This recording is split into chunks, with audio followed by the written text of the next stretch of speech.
அதாவது ஆசியாவின் மிகப்பெரிய விண்வெளி தொழில்துறை மற்றும் ஆயுதம் உற்பத்தி. இதனுடைய தலைமையிடம் வந்து டெல்லியில் இருக்கு. 1958 ஆரம்பிக்கப்பட்டது. 30,000 விஞ்ஞானிகள் பணியாற்றுறாங்க.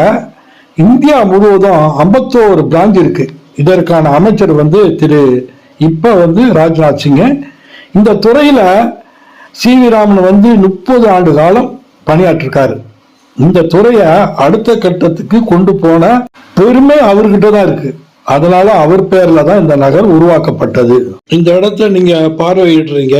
இந்த இடம் ஹோமியோபதி, இங்க மருத்துவமனை, பொதுமக்களும் இங்க ட்ரீட்மெண்ட் எடுத்துக்கலாம். அதுல வேலை செய்யறவங்களுடைய குடியிருப்புகள். நீங்க பார்க்குற இந்த ரோடின் பெயர் திரு அப்துல் கலாம் மார்க். அவருடைய பெயரை இந்த ரோட்டுக்கு 2010 ஏப்ரல் 15